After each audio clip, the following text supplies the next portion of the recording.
it would be, this decision would have been taken based on a research. And the research that I have done is correlational research. That is correlational research. So there are many, many things. The production of a teacher, how productive the faculty will be if he or she is going to work all the 12 months of a year. Okay.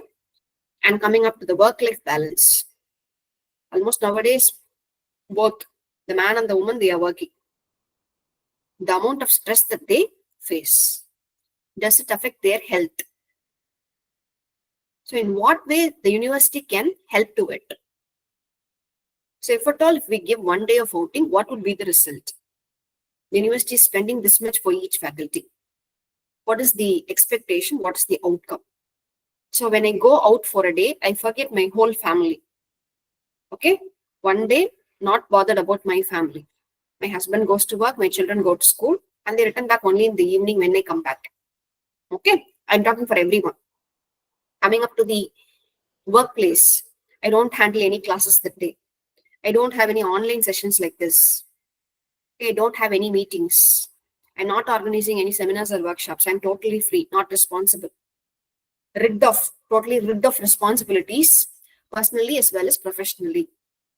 So how will be my mindset on that day, that 1 day alone, 24 hours?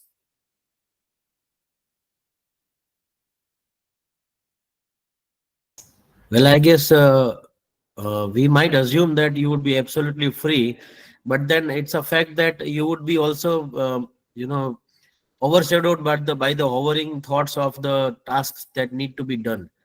Okay. Oh, so, ma'am, I have a different. I mean, sometimes you may feel relaxing, but many times it might be guilty. Why should I be guilty? Why should I be guilty? No, I don't mean you. I mean, when you try to get off from the responsibilities, even for a day, sometimes we end of the day we may end up with the the Monday blues kind of a mentality. Sometimes we may feel guilty, and I think we have wasted a day. Okay, fine. See, it is just 1 day. Okay, Yes. the university is not sending you for a week or for a month. It's just 1 day. And though I say it is 24 hours, we start here at 8 o'clock and we'll come back at 7. So travel time is also there. So hardly say 10 to 12 hours, not more than that. So I don't think there is anything to be guilty, and you're not taking a break. The university is giving you a break. So when they come to this kind of conclusion and how productive this is all going to be, this is all done through correlational research. Just like how I used some criteria now. Correlational research, it connects two domains and it makes a relationship. It tries its best to establish a relationship and sees the outcome out of it. Is it clear now? Okay, madam. Thank you, madam. Thank you. Shall I move on to the next topic, the final topic of the FDP? The final topic of the FDP is research ethics. Research ethics. So what is this? Being very ethical while you do a research. How can you be very ethical while you do a research? Now, we are all basically teachers, yes?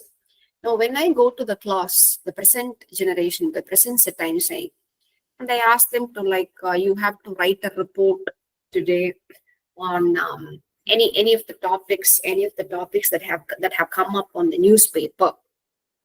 Okay, so the first thing that the students do is, especially in a lab where they are also provided with a laptop or a system, the first thing that they do is they open up. What do they open up? Mail? Emails? No.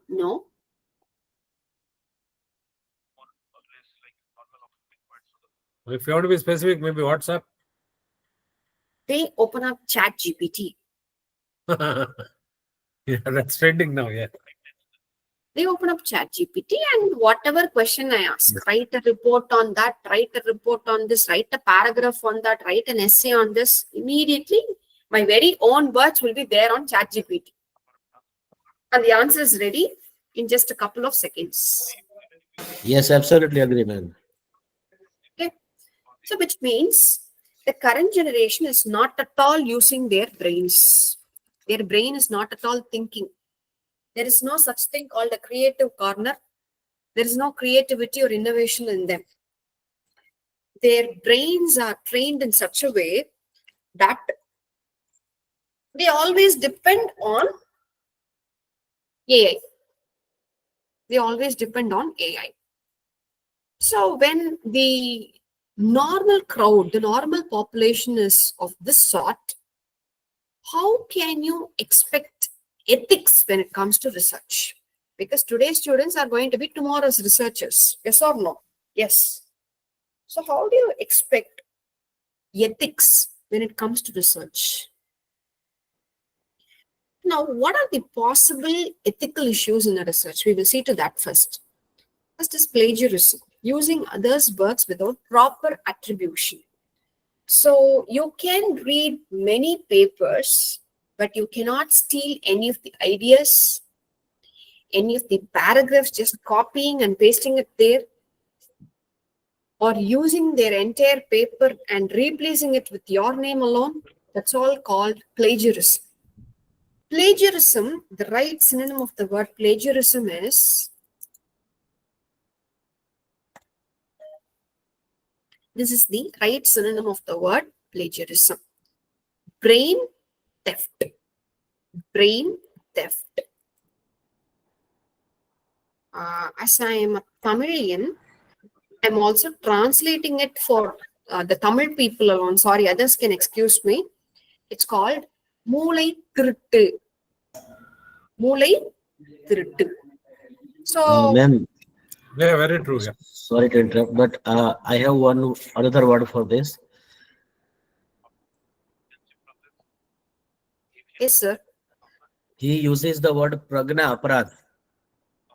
Okay. Pragna aparadh. In your language, sir? In Gujarati or any Sanskrit or any other language. Indian. Okay. It means the same. Okay, fine. Okay, sir. Thank you. Threat is a threat. Threat is a threat. Yes. So now let's just take up this first word, brain alone. Forget the word brain. What's theft? What is theft? So a thief comes over the night, or it is even a day-night burglary. Okay, during the morning, he comes into your house. He opens. He breaks the doors, the windows, everything. The loft, it's all broken. The TV is all put into trashes. The furnitures are all down. So he has taken up the most important possessions from your house. Maybe you had cash or jewels, whatever it is, and he has left. So this is what is the meaning of the word theft. You steal. Okay? Taking something which doesn't belong to you. Sorry? Taking something which doesn't belong to you. Belongs to him. Okay. So he takes and moves. So this we call it as a theft. Stealing. Okay. So so what is the punishment for this person who steals? So immediately we call the police. We forge a complaint. Okay. The police starts searching him. And if he is caught, okay, if he is caught, he's put behind the bars. He's given a punishment. Your possessions are returned. So this is for a normal thief. How about for a person who has stolen an idea from your brain? It is also equally a crime. It is a sin. Okay. Now I'll come back to the punishment that is given for plagiarism. Fabrication and falsification. So you manipulate or you invent idea. So you take up the very same idea and you do some editing work on it. That's what I meant by the word fabrication or falsification. Okay. The material is already available. You fabricate it. You do some touch up on that. Conflict of interest. Situations where personal interests could compromise the objectivity of research. Conflict of interest. Situations where personal interests could compromise the objectivity of research. Exploitation, taking advantage of vulnerable populations or exploiting participants for personal or financial gain. I told you on day one itself, if people are not ready for any type of research, if people are not ready for any type of interview, please don't compel them. Once again, it will come under exploitation, and exploitation comes under plagiarism. Okay? Lack of transparency, failing to disclose conflicts, sponsorship, or methods that might influence your findings. Okay? Now, why are these research ethics very, very important? What is the need that we give this much of importance to research ethics? Number one, first is you protect your participants.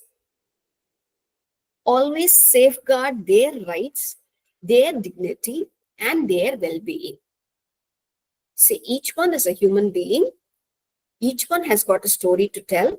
Okay, we are undergoing some struggle or the other every day. Yes, and each one has got something called self-respect. So while you deal with respondents, while your research has got human participation, please do respect them. Next is ensure credibility. Ethical practices enhance the validity and reliability of your findings. So let your research be trustable, reliable, and worthy. Promote public trust. Promote public trust. Demonstrating integrity fosters trust in researchers and their work. You demonstrate integrity, naturally, it will be very trustworthy when it comes to researchers and also your work. And last is comply with legal and institutional standards. Avoid penalties or loss of credibility. Whatever you do it, say you need to get a sign from a company before proceeding with the research, be very honest, do it. At times you may even be asked to walk almost all the 7 days a week to get it signed. It is just like that you go straight to the company and you cannot get it signed. No one will accept it.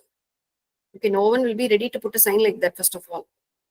So if it is going to take your time, your effort, your hard work, do it, but be straightforward. Be straightforward. Last is steps for ensuring ethical compliance. So what are the steps that you can put in for making your research very, very ethical? How can you do it? So first is obtain ethical approval. Submit research plans to an ethics committee or IRB. So when it comes to our university, what we do is every time I submit a paper for Scopus, we have a school. I told you, the department, we call it a school in our university. We have a school secretary, and the school secretary's mail ID is with us. So once my paper is ready, I send the paper in a PDF format to my secretary, asking her to do a plagiarism check. She has got the plagiarism software. So this is going to be very professionally done. Okay, my communication is open. I have done a paper. I don't give any other information. I don't say that I'm planning to communicate this paper to a particular journal. No, I'm just sending. Please do help me with the plagiarism check for the attached journal paper. That's all. This is my communication. Once she gets it, she puts this paper for a plagiarism check and she gets the plagiarism report. So this plagiarism report, she will attach and she mails me back. She mails me back. She says, ma'am, please do find the plagiarism report attached. That's all. This is the first ethical approval that I get when it comes to my university. Okay. So for all universities now, any percentage below 10% is digestible. That is a plagiarism check. It is digestible. Design ethical studies. So plan methods that minimize harm and respect participants' rights. Okay. If you feel that you're not a person who can deal with human participation, avoid it. Better avoid it and think something else. Think of a different research. Train researchers. Continuously evaluate adherence to ethical standards throughout the study. Okay. Ensure all team members understand and follow ethical guidelines. If it is going to be a teamwork, see to that everyone knows what ethics is. Because when it is a teamwork, you may be splitting the work. For example, one will be working on abstract, one will be working on literature review, one will be working on chapter one will be working on references. So 2 people in your group should not just copy, paste and come. It will reflect on the whole team. So be very careful that all the team members know what ethics is when it comes to research. Next is monitor compliance. Continuously evaluate adherence to ethical standards throughout the study. Okay. See to that you evaluate and see everything is ethically right till the end. Debrief participants. Provide participants with information about the study and its outcomes after their involvement. Okay. You can be very, very open when it comes to your participants. You can say, like, this is why I'm doing a research and this is where your help is needed. And with what you give, this is what I'm going to do. You can be very, very frank. Yes. Now coming up to the last part, that is, what will happen if I plagiarize? What do you think will happen if you plagiarize? So from the publisher's point of view, a paper may get rejected. That's one fun thing. Okay. What else can happen? It would attract copyright violation actions against me.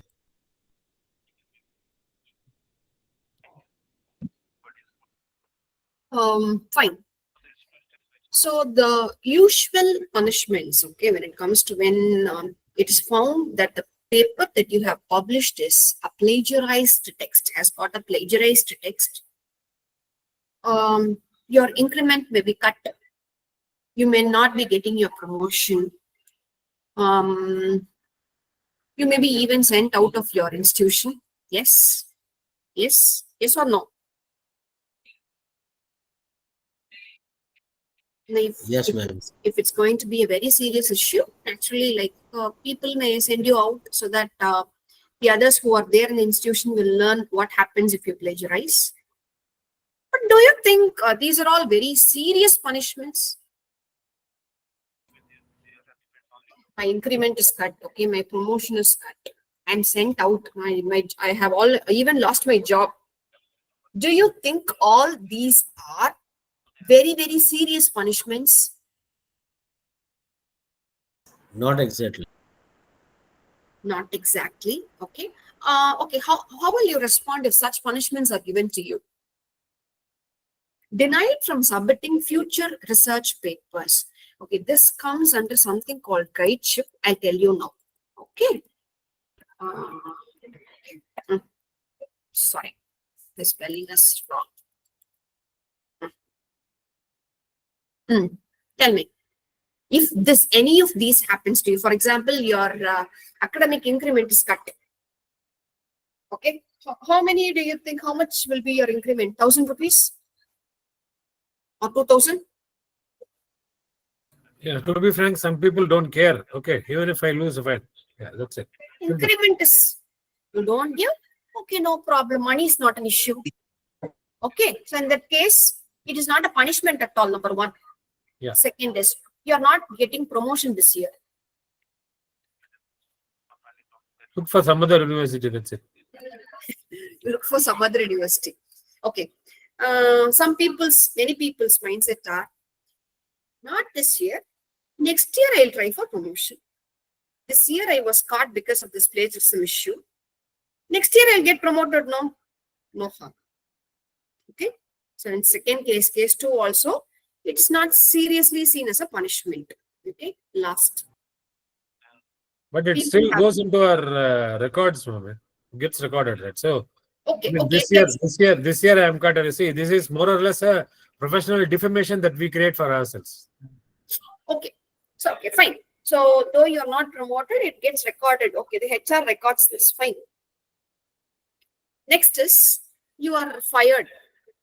Okay, you have lost your job. How do you say it?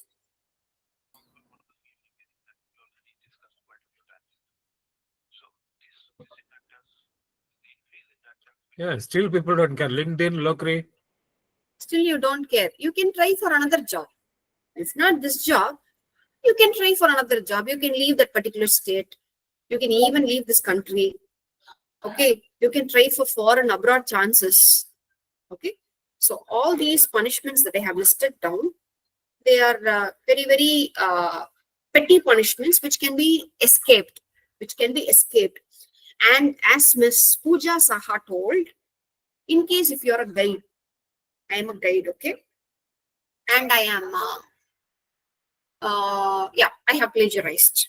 In that case, the punishment. So these are all punishments that are listed down under UGC, AACT, which comes under ethics, ethical practices, research ethics, punishments for plagiarism. Okay, it is actually a very long circular. They cut your guideship. Okay, your guideship is actually taken away from you. You cannot guide any PhD scholars. That is the first punishment. And second most important punishment is you cannot submit any papers. You cannot submit any future research papers. They give a span. For the next 5 years, you should not submit research papers. For the next 10 years, you're not supposed to write any research papers. So which means your research journey comes to a pause for half a decade or for a decade. Okay? Do recruiters check for plagiarism in future jobs? If yes, what should we do? Mostly no. When it comes to India, mostly no. But nowadays, ma'am, including the IT companies, any other companies, right, they always outsource it to a third party who does a background check. Okay, where everything is being found out. No.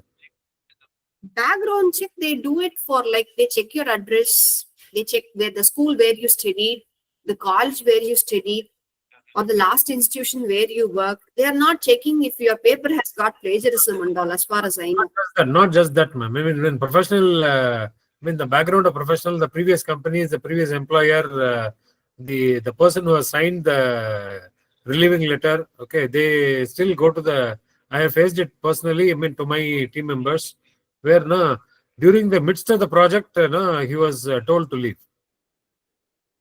Okay, so that's a news to me. Fine. It is. I mean, the BGC companies are now they have strict norms now where companies dictate what is to be checked and what is not to be checked. Fine. Okay. Fine. So these are all very minor, punishments. What do you think will be a major punishment when it comes to plagiarism? Say you have, you have published a paper. It is a Scopus paper. Okay, and after a week of your publication, the publisher, the editor, gets a mail from someone saying that your paper has got a plagiarized text. So the first thing that the editor will do is the editor will send a mail to you saying that he has got a mail from so and so stating that your paper is plagiarized. Your paper is plagiarized. Okay. And like you have to give, you are like more of a culprit now. Okay, that's how they see it. You're a convict. And you have to give explanations to editor as to why your paper has got a plagiarized text. Or if not, if you feel that you have not plagiarized also, you can make your justifications. So for all these justifications to happen, the person who is actually caught under this plagiarism, it is said UGC or AACT, it stresses that the person can be given as many chances as they want to explain. You're getting chances to explain. For more explanation, you are making it. Okay. Now, all the explanations that you make, it actually reaches a panel of judges. Now, if you take up any journal for that matter, especially Scopus papers, Scopus journals, we always have a team of 6 judges. Have you checked any of the journals like that? And the job of these judges is to look into the cases of plagiarism in the papers. So if any issues of plagiarism comes up, it's just like going to the court. So it's as good as fighting a legal case only. Yes, you're taking up a legal case. You're caught in. So all the 6 judges, what they do is, but it is all going to happen only online, because all the Scopus journals, you communicate only via mail. You don't go in person, you don't enter a court. But it's a legal case that's going on. So they will check the person who has sent a mail against you, and they will go through all the explanations that you give. All your mails, one after other, will be read, will be it will be analyzed in detail by all the 6 judges. So this mail communication will happen for at least a span of 6 months to 1 year. So this is not going to settle immediately as you think. 6 months to 1 year. So the thing is, if you are saying the truth, if you're saying the truth, the journey is going to be pretty simple. You can say, sir, I didn't plagiarize anything. This is the ethical proof that I submitted in my school before communicating you. This is the plagiarism report. The plagiarism report, it says that I have got just 4% of plagiarism. And this is my brain, this is my innovation. You can be very, very frank and you can justify. Or if you feel that you have plagiarized someone's text, sir, I'm very, very sorry. I accept my mistake. I plagiarized this girl's paper, that author's paper. And this is the plagiarism report that I submitted to my school. So, if you prefer to be true and genuine, your journey with these panel of experts, panel of judges is going to be very smooth. They'll take a decision. So if you're true, and if they feel that it is not a plagiarized text, your paper is going to appear there on the Scopus.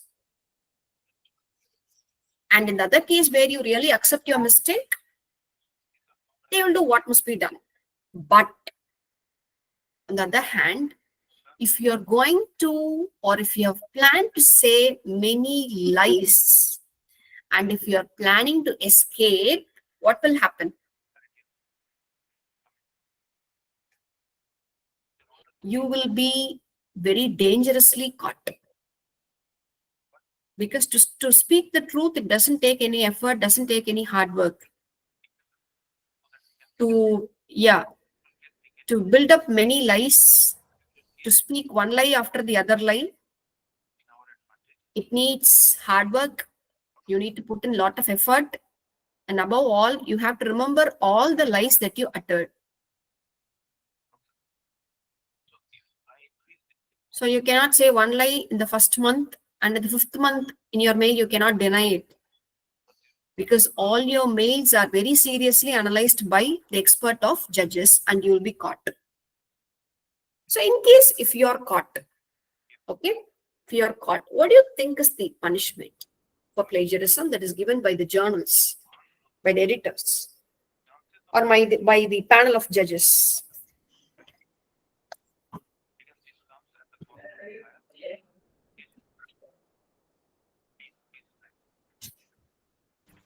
Ma'am, here one question for me. I mean, what level of percentage of paraphrased text is considered plagiarism still? Paraphrasing is plagiarism, sir. You cannot paraphrase. Because many of the AI generated texts are dynamic, is what they say. No, still they have a technology in place which finds the plagiarism in AI generated text as well. But still, right, it rephrases the entire thing. No, it is dynamically generated. There is no human entity behind this. Actually, all along, all the journals, they have been just asking for the plagiarism report. Okay. Now, recently, I sent book chapter, a Scopus book chapter. I'll maybe share it with you now. Wait.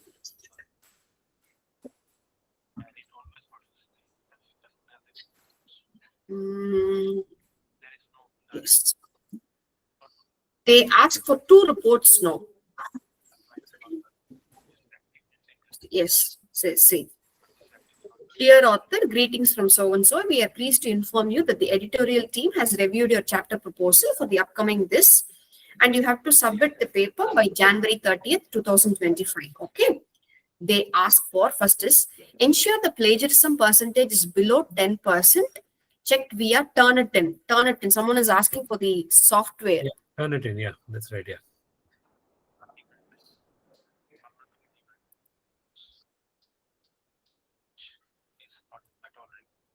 Okay. And this is the first thing that they ask. So using Turnitin, they ask for a plagiarism report. Okay, that's one. Second is AI generated content. No AI generated content is acceptable in your paper.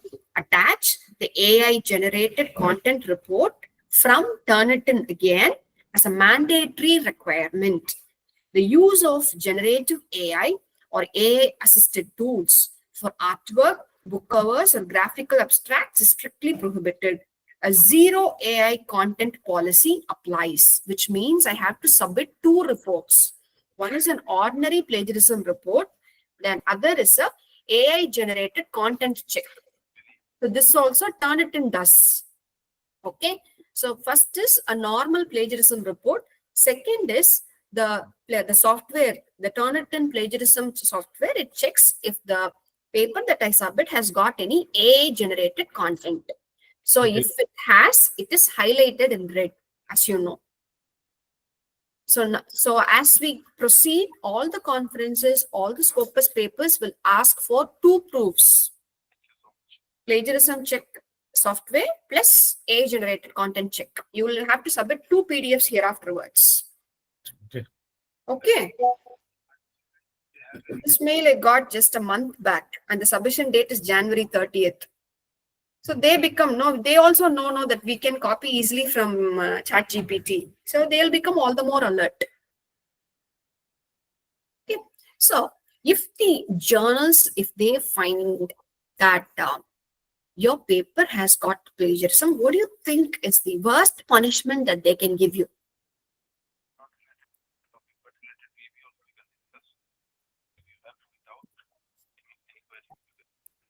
Any guesses? One would be to block you from all your future publications. Second is to reject your paper right away. No, And paper they has been might published. also. Your paper is already published and it is there on the website only after the complaint came. Oh, they might inform the employer for the Okay. disciplinary action. Disqualify a degree. That cannot happen. No, that university is different. These people are different. No. Okay, I will have typed a term. I am just posting it now. Have you heard of this term? Retraction. No. So retraction is when your paper gets retracted, it is like death sentence. Okay, it's like death sentence. You're alive. The thing is, your paper is very much published in the very same journal. Your paper is available there on the journal. But once your paper, if they decide to retract, what happens is you're very much near your paper. They just put a label called retract. Just like the criminals are labeled as most wanted. Okay. Your paper is labeled retract. That's right. Okay. And this keeps blinking. This is in red color and it keeps blinking. You can even try, yeah, wait 1 second. I'll help you with a link.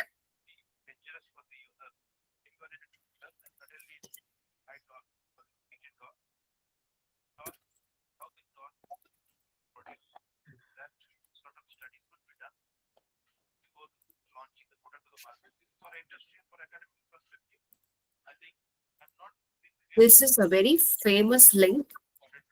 And this reads retraction watch. Retraction watch.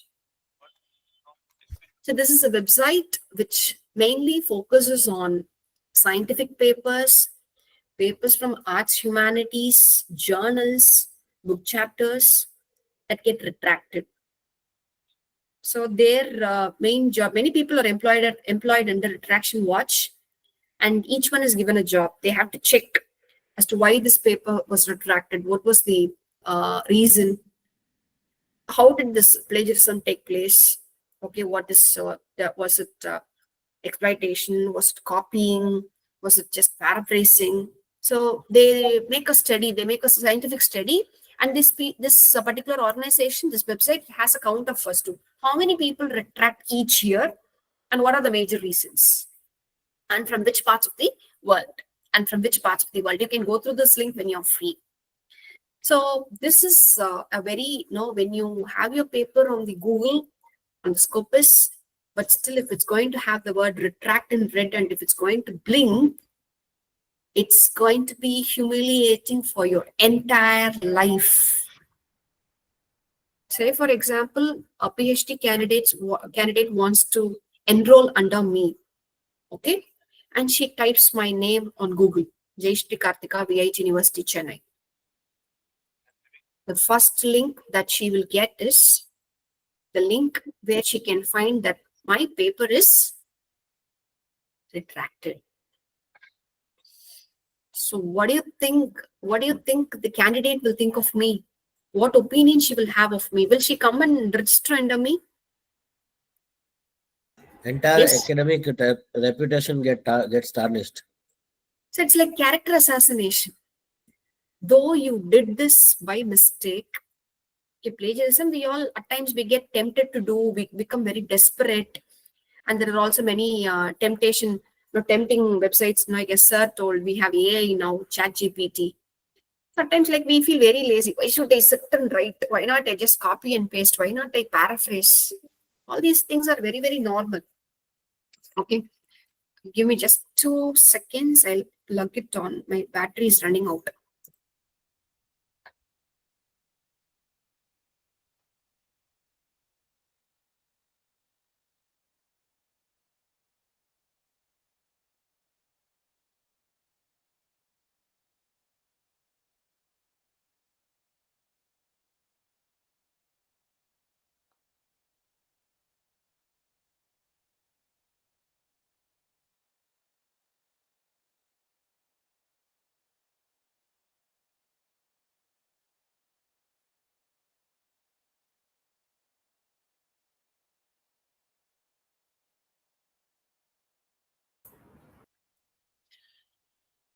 Sorry for the inconvenience. So this is more of a character assassination.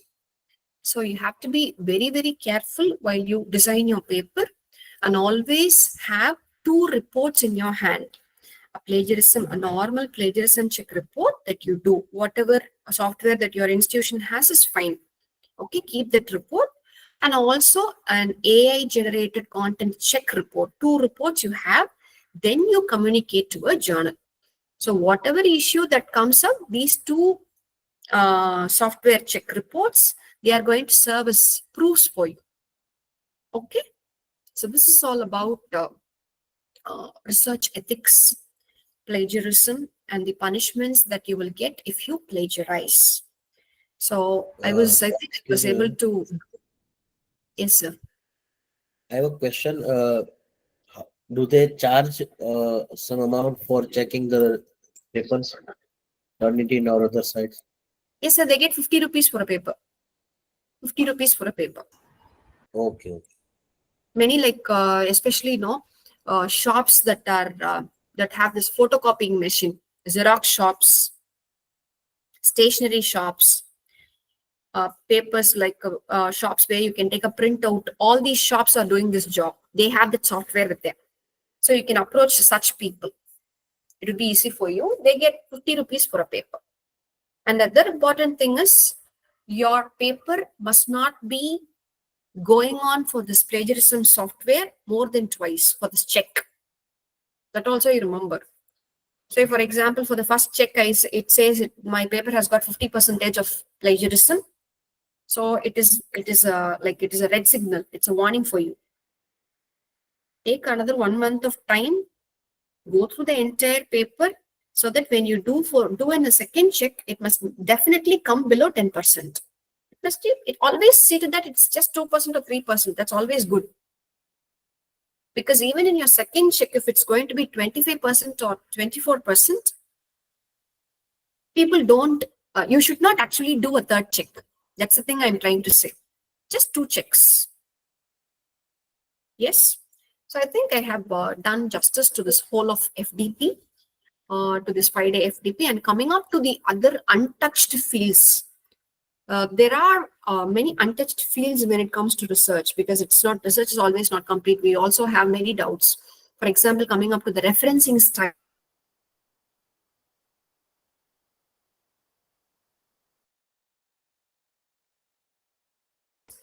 Okay, coming up to the appendix part. Appendix part is being it a question, how to design a questionnaire, or if it is like going to have an interview with VIPs, with authors, with industrialists, okay, with IAS officers, police officials. How do you do it?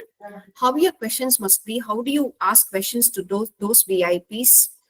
And how about this academic writing? How do you do it? How to get trained on it?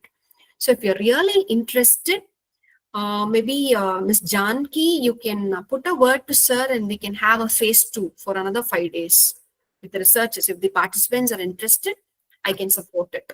So these are the fields that are totally untouched in these 5 days. It's a great suggestion. Yeah. Thank you so much. Yeah. Ma'am, can you please share your coordinates 1 second, please? Yeah. Your mail ID and the contact number. Maybe I'll get in touch with you. Yeah, I'll do it.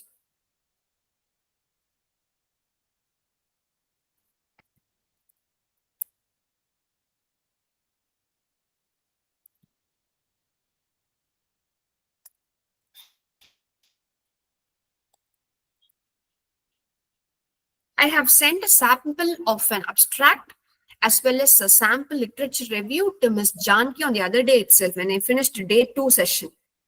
And what are the other things? Yeah. So I think you had mentioned the book. You had mentioned a book of abstracts from Chandigarh University. Yeah. So all these, when I finish a day, I post all those sources related to that particular topic to Janki on that day itself. So Ms. Janki will be sending all these things today to you, including my PPT. Great. Fine. Great, Okay. Great, ma'am. Thank you so much. Anything else that you want to ask? Hello. Can I ask a question, ma'am? Yes, ma'am. Yes, sir. Ma'am, if there is a level of more than 10% plagiarism because of the quotations that I have taken from the literary works, how to deal with that? Because some of the quotes are really indispensable. You have to necessarily work on that, sir. Maybe you can try using some other. No, sir told you can try a little bit of paraphrasing there. Because 10% is 10%. Okay. They are very strict about it. We cannot dilute it.